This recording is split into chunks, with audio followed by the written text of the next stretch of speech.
Season 1. There comes a moment in every generation when noise becomes so loud that truth sounds unfamiliar.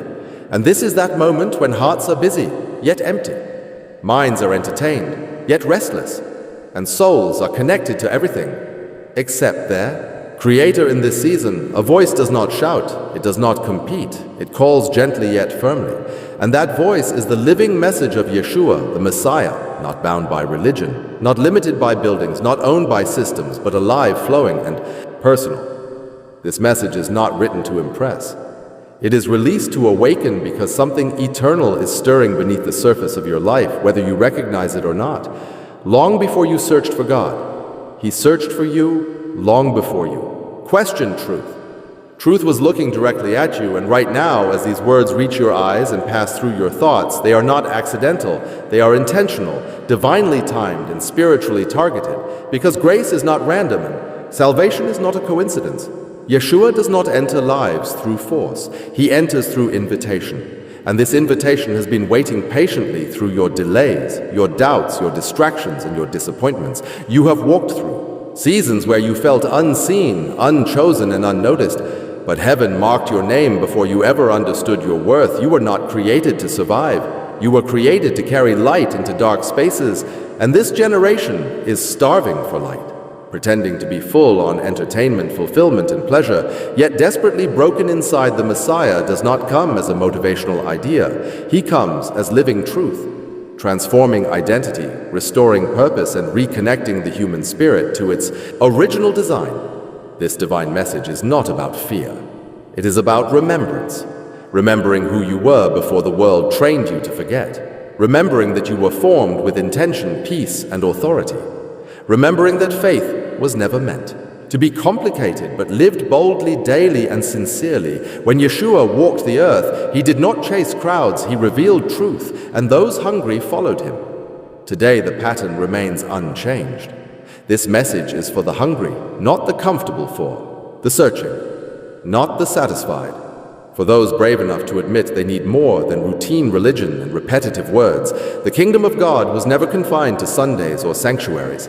It was released into everyday moments, conversations, decisions, and acts of love. The message of Yeshua disrupts false security, dismantles ego, heals wounds, restores innocence, and reignites destiny. He does not offer escape from reality. He offers transformation within it. And this season requires transform individuals, not louder opinions. The world does not need more arguments. It needs witnesses, living, breathing evidence of divine change. The cross was not the end. It was the beginning. The resurrection was not history. It was a prototype of what happens when divine life overcomes human limitation, and that same resurrecting power still operates quietly yet powerfully, where humility and faith open the door. The message you are encountering now is not simply spiritual content, it is an activation point, a reminder that grace still interrupts routines, mercy still rewrites stories, and love still rescues without conditions.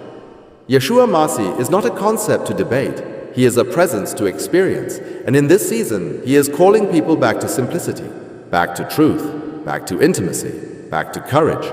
Not the courage to dominate others, but the courage to live clean, speak truth, love deeply, forgive freely, and stand firmly when compromise becomes fashionable.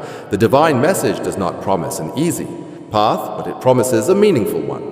It does not remove storms, but it teaches you how to sleep in peace while waves rage. It reminds you that your worth was decided at the cross, not by likes, views, status, or success. And as season 1 unfolds, it will not flatter your flesh. It will refine your spirit. It will not entertain your fears. It will dismantle them layer by layer, because you were never designed to live anxious, distracted, or spiritually dry. You were designed for communion, clarity, and purpose. This message is simply the beginning, not the destination. It is a doorway into deeper awareness and restored authority. And if something within you feels stirred, uneasy, hopeful, or convicted, that is not emotion alone, that is recognition. Because truth always feels familiar to the spirit, even when the mind resists. And as this journey continues, the voice you hear will not pull you away from responsibility, but align you with identity, not separate you from society, but position you as light. Inside it not isolate you, but anchor you so deeply that nothing temporary can shake what eternal truth has established within you. And this is only the opening breath of Season 1. The Messiah still speaks, and those with ears to hear are beginning to awaken again, deeper than memory itself, where the soul recognizes truth before logic attempts to argue. And in this quiet recognition, something ancient awakens, because the message of Yeshua Masih does not begin where human stories usually begin. It begins where eternity already knows you. And this knowing is not informational, it is relational. It does not demand performance, it restores identity. And as this awareness unfolds, you begin to realize that what you once called lack was actually an invitation, and what you labeled delay was divine alignment, because heaven never arrives late and grace never miscalculates timing. The Messiah speaks into places untouched by language and calls value out of people, long buried under expectations, failure, guilt. And fatigue this season is not announcing religion. It is announcing return. Return to alignment. Return to truth. Return to the simplicity that faith once carried before systems complicated what was meant to be lived freely. And as these words continue, they are not trying to convince you, but remind you of what your spirit has quietly known, that you were never abandoned, never forgotten, never disqualified, even in moments when your choices felt heavy and your vision felt clouded. The calling did not expire, because gifts do not age out in heaven. Purpose does not retire when humans struggle. Instead, mercy expands and grace waits patiently for recognition. The voice of Yeshua does not compete with the noise of the world. It bypasses it, reaching the inner chamber where identity is formed and reshaped. And in this place there is no condemnation, only clarity, because condemnation pushes away, while conviction invites closer. And this invitation carries weight, not pressure. It removes masks, not dignity. It speaks truth without humiliation and authority without arrogance. The Messiah never reduced people to their past. He restored them into their future. And this characteristic remains unchanged across generations, because truth is not seasonal and love does not evolve according to culture. The divine message reveals that you were not created to be managed by fear or driven by approval. You were designed to carry discernment, courage, and compassion simultaneously, strength without pride, humility without weakness, peace without passivity. And when these align, the soul becomes immovable. Even while circumstances remain unstable, the kingdom of God does not advance through force, but through transformation. And transformation begins internally, before it ever produces external evidence. This is why many hear words, yet few encounter impact, because encounter requires surrender, and surrender requires trust, and trust grows when character reveals consistency. Yeshua revealed consistency when he chose obedience over comfort, truth over popularity, and love over self-preservation. And this same pattern is now being formed again in those who are willing, not perfect willing. Because willingness in heaven outweighs flawless resumes, the divine exchange offered in this message is not transactional but transformational. You are not asked to earn grace but to receive it. And stewardship begins after reception, not before. This dismantles pride and heals shame simultaneously, because pride insists on deserving while shame whispers disqualification, but grace silences both and establishes belonging. Belonging produces confidence, and confidence produces righteous action, not forced morality, but aligned living. And when alignment occurs, provision follows without obsession, direction follows without confusion, and peace follows without denial. Because peace is not the absence of pressure. It is the presence of God within pressure. And as this season unfolds, it will speak into finances. Relationships, purpose, and identity, not as separate topics, but as expressions of one restored center, the center, where Yeshua reigns not as a distant figure, but as living truth, shaping thought patterns, decisions, reactions, and priorities. This is where divine sale becomes sacred exchange, not selling an idea, but offering access to perspective, clarity, and awakening. This message invites a shift from consumption to contribution, from survival to stewardship, from striving to trusting. And this shift does not remove ambition, it refines it.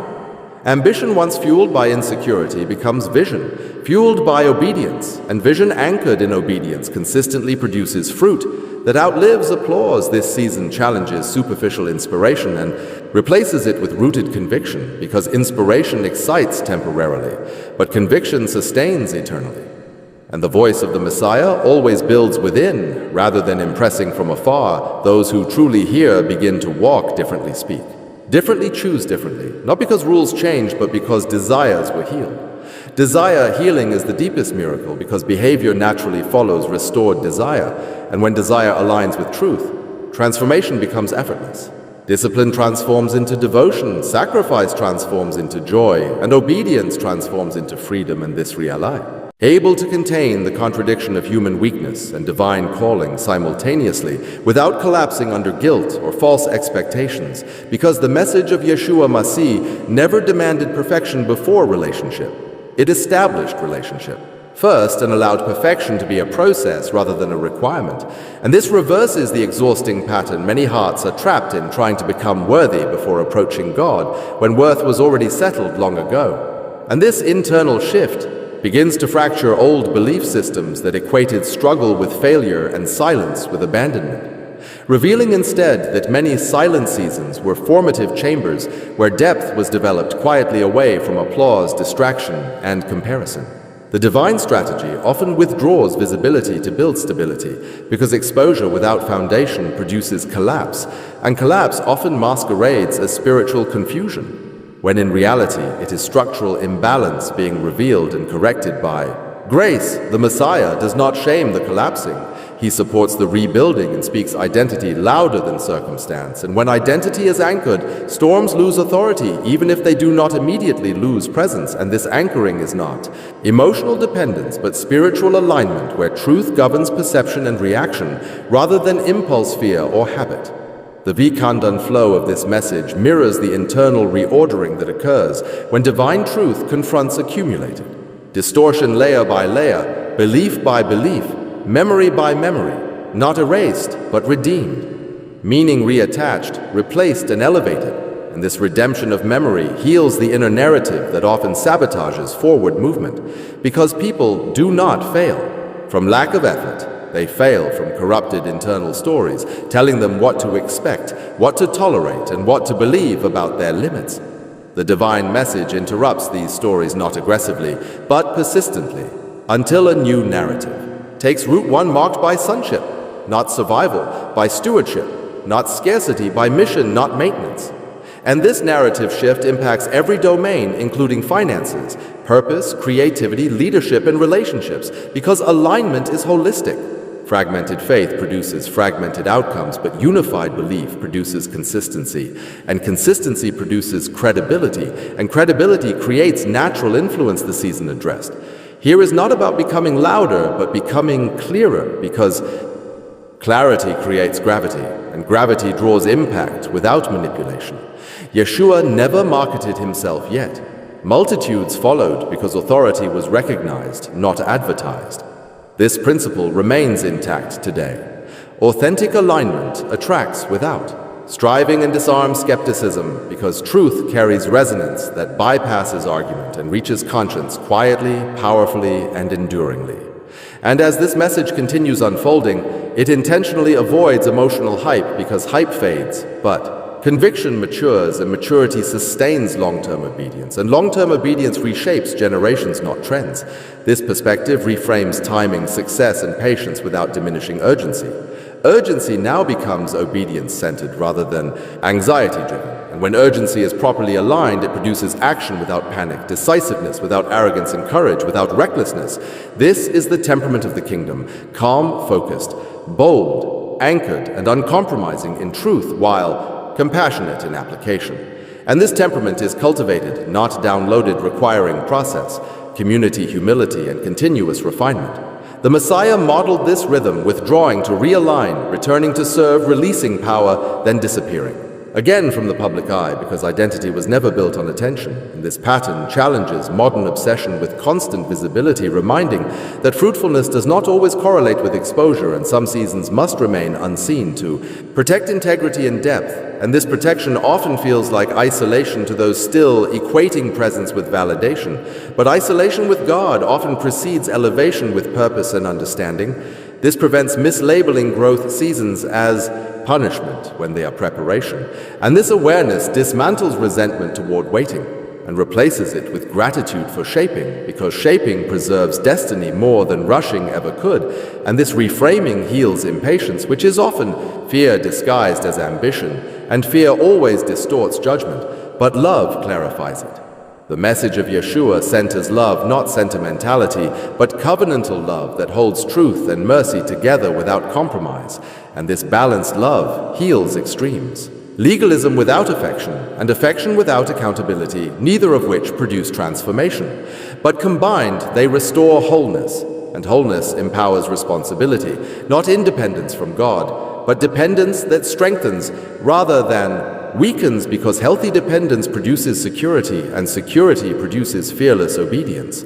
This dynamic is the kingdom paradox, losing self to find self-yielding control to gain authority, surrendering ego to inherit identity, and each paradox dismantles human logic while establishing divine order, and this requires spiritual maturity, because immature faith resists paradox, demanding linear answers, while mature faith rests in trust and grows through mystery.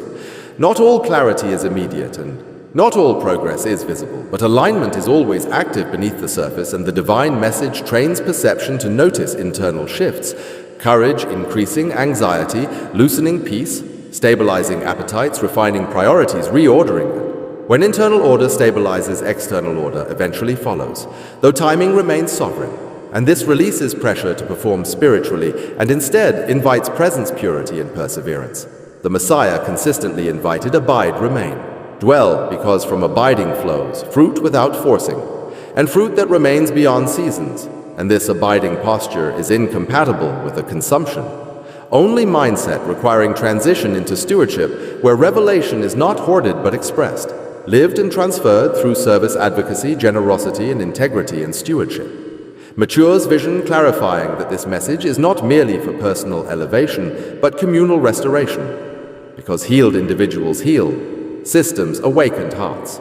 Awakened cultures and truth embodied quietly influences loudly, and this generational impact unfolds slowly yet irreversibly when alignment becomes lifestyle rather than event, and this seasonal message insists on lifestyle formation rather than momentary inspiration, because longevity outperforms intensity every time, and longevity requires sustainable rhythms, prayer, rest, service, learning, correction, celebration, solitude, and connection, each woven intentionally rather than randomly. And this weaving produces resilience that withstands disappointment, misunderstanding, and delay without abandoning mission. And such resilience becomes testimony itself, more convincing than words, because authenticity carries authority, especially in disillusioned environments saturated with performance language and manipulated emotion. This message refuses manipulation, relying instead on consistency, truth, and invitation, respecting free will, because God honors choice more than compliance, and enforced belief produces rebellion while invited. Relationship produces loyalty, and loyalty sustains beyond circumstances. This divine respect for free will is often mistaken for absence, but patience is not passivity, and silence is not neglect, and delay is not denial. These misunderstandings dissolve when intimacy increases, and intimacy increases when surrender overcomes distraction, and distraction remains the primary thief of this generation. Not ignorance, not opposition, but division of attention-splitting devotion and weakening depth.